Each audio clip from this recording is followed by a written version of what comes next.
Hello મિત્રો, સ્વાગત છે તમારું અમારી ચેનલ પર। મિત્રો, વાર્તાને અંત સુધી સાંભળજો, ખૂબ જ મજા આવી જશે। તો ચાલો મિત્રો, વાર્તાની શરૂઆત કરીએ। આજે અચાનક હોસ્પિટલમાં એક એક્સિડન્ટનો કેસ આવ્યો હતો, એટલે ડૉક્ટર સાહેબ તાત્કાલિક આઈસીયુમાં આવ્યા અને આ કેસની ખુદ તપાસ કરવા લાગ્યા અને એના સ્ટાફને એવું કહ્યું કે આ વ્યક્તિને કોઈ પણ પ્રકારની તકલીફ ન પડવી જોઈએ અને એની સાથે અથવા તો એના પરિવાર સાથે રૂપિયાની લેવડ દેવડ બાબતે પણ કોઈ પણ પ્રકારની વાત ન કરતા। આવી રીતે ડૉક્ટર સાહેબ તપાસ કરીને એના સ્ટાફને સૂચના આપીને પોતાની ઓફિસમાં જતા રહ્યા અને અહીંયા એક્સિડન્ટ થયેલા વ્યક્તિની સારવાર ચાલુ થઈ। ધીરે ધીરે દિવસો વીતવા લાગ્યા અને 10 દિવસના રોકાણ બાદ એ થોડો સાજો થઈ ગયો।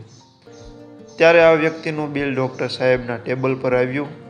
ત્યારે ડૉક્ટર સાહેબે બેલ મારીને એના એકાઉન્ટ મેનેજરને ઓફિસમાં બોલાવ્યો અને કહેવા લાગ્યા કે આ વ્યક્તિ પાસેથી 1 રૂપિયો પણ નથી લેવાનો। ડૉક્ટરની આવી વાત સાંભળીને એનો એકાઉન્ટ મેનેજર કહેવા લાગ્યો કે સાહેબ, આ વ્યક્તિનું બિલ ટેબલ ટોટલ 4 લાખ રૂપિયા થાય છે અને આ તો તમારી જાણ ખાતર કહું છું કે આટલું મોટું બિલ તમે કેવી રીતે માફ કરી શકો। ત્યારે ડૉક્ટર બોલ્યા કે આ વ્યક્તિની સારવારનો ખર્ચો કદાચ 15 લાખ થતો હોત તો પણ એની પાસેથી આપણે 1 રૂપિયો પણ નથી લેવાનો। તમે એ દર્દીને મારી ઓફિસમાં લાવો અને એની સાથે તમે પણ આવજો। થોડી વાર બાદ એનો એકાઉન્ટ મેનેજર પેલા દર્દીને વ્હીલચેર પર બેસાડીને ડૉક્ટર સાહેબની ઓફિસમાં આવ્યો।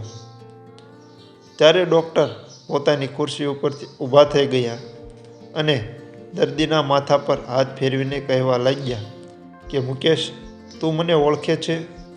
ત્યારે એ દર્દી બોલ્યો કે હા, તમને ક્યાંક જોયા હોય એવું લાગે છે। એટલે ડૉક્ટર સાહેબ કહેવા લાગ્યા કે આજથી 2 વર્ષ પહેલાં હું મારા પરિવાર સાથે ફરવા ગયો હતો અને ત્યાંથી પાછા આવી રહ્યા હતા ત્યારે અચાનક જ અમારી કારમાંથી ધુમાડા નીકળવા લાગ્યા અને કાર બંધ થવા લાગી। એટલે મેં મારી કાર સાઈડમાં ઊભી રાખી હતી અને ત્યારબાદ થોડી વાર સુધી અમે કાર ચાલુ કરવાનો પ્રયાસ કર્યો, પરંતુ અમારી કાર ચાલુ ન થઈ। સૂમસામ રસ્તો હતો અને એ રસ્તા પર કોઈ પણ માણસની અવર જવર પણ હતી નહીં અને સૂર્ય આથમવાની તૈયારી હતી। ત્યારે મારા પરિવારના બધા જ સભ્યોના ચહેરા પર ચિંતા હતી। મારી પત્ની અને મારી દીકરી ભગવાનને પ્રાર્થના કરી રહ્યા હતા। ત્યારે જ થોડા સમયમાં એક ચમત્કાર થયો અને મેલા ઘેલા કપડાવાળો એક યુવાન બાઇક લઈને ત્યાંથી પસાર થયો। ત્યારે અમે બધાએ દયાની નજરથી એ બાઇકવાળા યુવાન તરફ હાથ ઊંચો કર્યો અને એ યુવાન અમને મદદ કરવા ઊભો રહ્યો। એ યુવાન તું જ હતો ને? ત્યારબાદ તે તારી બાઇક સાઈડમાં મૂકીને અમારી મુશ્કેલીનું કારણ પૂછ્યું હતું અને અમે અમારી મુશ્કેલી જણાવી એટલે તું અમારી કાર પાસે ગયો અને કારનું બોનેટ ખોલીને તપાસ કરવા લાગ્યો। ત્યારે અમારા પરિવાર માટે તો ભગવાને જ તને મદદ કરવા માટે મોકલ્યો હોય એવું લાગ્યું હતું, કારણ કે ધીમે ધીમે અંધારું થવાનું ચાલુ થઈ ગયું હતું અને મારા આખા પરિવાર સાથે આવી ભયંકર જગ્યાએ રાત કાઢવી ખૂબ મુશ્કેલ અને જોખમી પણ હતું। ત્યારે અડધી કલાક મહેનત કર્યા બાદ તે અમારી કાર ચાલુ કરી દીધી અને અમારા બધાના ચહેરા ઉપર આનંદ છવાઈ ગયો હતો। ત્યારબાદ મેં પાકીટ ખોલીને તને કહ્યું હતું કે ભાઈ, પ્રથમ તો તારો ખૂબ ખૂબ આભાર માનીએ છીએ કે તે આવા સમયે અમારી કાર ચાલુ કરી દીધી છે અને ઘણી વખત રૂપિયા કરતાં પણ સમયની કિંમત વધારે હોય છે અને આજે તે અમારા મુશ્કેલીના સમયમાં અમારી મદદ કરી છે, એટલે એની કિંમત હું રૂપિયાથી આંકી શકું એમ નથી। છતાં પણ તે ખૂબ મહેનત કરીને અમારી કાર ચાલુ કરી છે, એટલે એના વળતરનો તું હકદાર છો। એટલે ભાઈ, તું મને એ જણાવ કે મારે તને કેટલા રૂપિયા આપવાના થાય છે। ત્યારે એ સમયે તે હાથ જોડીને મને જે શબ્દો કહ્યા એ શબ્દો મારી જિંદગીનો સિદ્ધાંત બની ગયા છે। ત્યારે તે એવું કહ્યું હતું કે મારો એક નિયમ અને સિદ્ધાંત છે કે મુશ્કેલીમાં મુકાયેલા કોઈ પણ વ્યક્તિને મદદ કરીને એની પાસેથી હું વળતર નથી લેતો અને એટલે જ મારા વળતરનો હિસાબ ઉપરવાળો રાખે છે. ત્યારે જ મને એવો વિચાર આવ્યો હતો કે એક ગરીબ અને મહેનતુ વ્યક્તિ જો પોતાના સિદ્ધાંત પ્રમાણે ચાલી શકતો હોય તો આપણે કેમ ન ચાલી શકીએ. ત્યારે મેં મારા અંતરાત્માને એવો સવાલ કર્યો હતો અને નક્કી કર્યું હતું કે આજ પછી હું પણ મારા નિયમો અને સિદ્ધાંતો નક્કી કરીશ. ત્યારબાદ તે એવું કહ્યું હતું કે અહીંયાથી 15 કિલોમીટર દૂર મારું ગેરેજ આવેલું છે, એટલે તમે તમારી કાર આગળ ચલાવો અને હું તમારી પાછળ પાછળ મારું બાઇક ચલાવીને આવું છું, જેનાથી તમને કોઈ તકલીફ ન પડે. મિત્રો, એવું કોણ કહે છે કે મફતમાં સેવા નથી મળતી? પરંતુ વાત મફતની નથી, માણસાઈની છે. મિત્ર, એ વાતને આજે 2 વર્ષ થયા, પરંતુ હું તને કે પછી તારા કહેલા શબ્દોને હજુ સુધી નથી ભૂલ્યો. એટલે જ ભગવાન મારી અપેક્ષા કરતાં પણ વધારે મને આપી રહ્યો છે, કારણ કે હું મારા સિદ્ધાંતોથી ચાલું છું અને મારી કમાણી ફક્ત માણસાઈ છે. અને એ દિવસે એક વાતની તો મને ખાતરી થઈ ગઈ હતી કે મોટા દિલ તો નાના વ્યક્તિઓના જ હોય છે, કેમ કે એ દિવસે અમારી મજબૂરી જોઈને તું તારી મરજી મુજબ અમારી પાસેથી પૈસા લઈ શક્યો હોત, પરંતુ તે એવું ન કર્યું અને કોઈ પણ પ્રકારના લોભ લાલચ વગર તે અમારી કાર ચાલુ કરી આપી.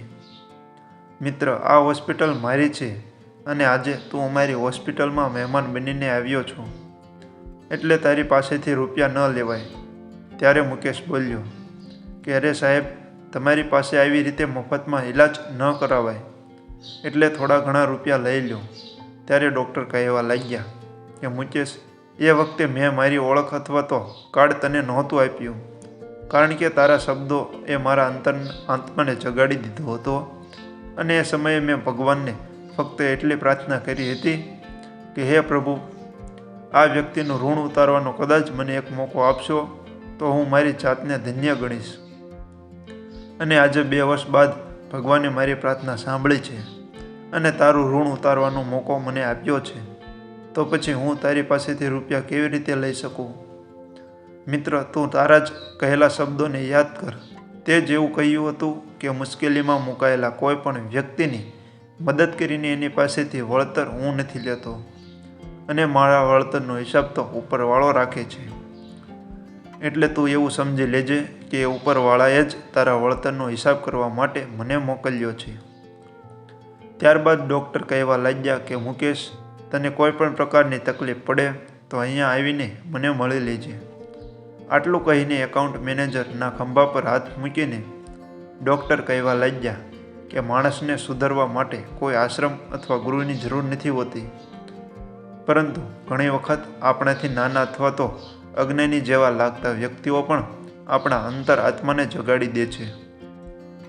ત્યારે ડૉક્ટરની ઓફિસની અંદર મંદિરમાં રાખેલી ભગવાન શ્રી કૃષ્ણની મૂર્તિ સામે હાથ જોડીને મુકેશ કહેવા લાગ્યો કે કોણ કહે છે કે ભગવાન સારા અથવા ખરાબ કર્મોનો હિસાબ નથી રાખતો? હા, કદાચ થોડો સમય લાગી શકે છે, પરંતુ આપણા કરેલા સારા અથવા ખરાબ કર્મનું ફળ વ્યાજ સાથે આપે છે એ પાકું છે. મિત્રો, ભગવાનનો ભેદ અને કર્મના સિદ્ધાંતોને સમજવા માટે તો જન્મ પણ ઓછા પડે છે, અને ભગવાન જ્યારે આપવા માટે બેસે છે ત્યારે અચાનક જ ઘણું બધું આપી દે છે, અને જ્યારે લેવા બેસે છે ત્યારે છાતી ઉપર પગ રાખીને થપ્પડ મારીને પણ બહાર કઢાવે છે.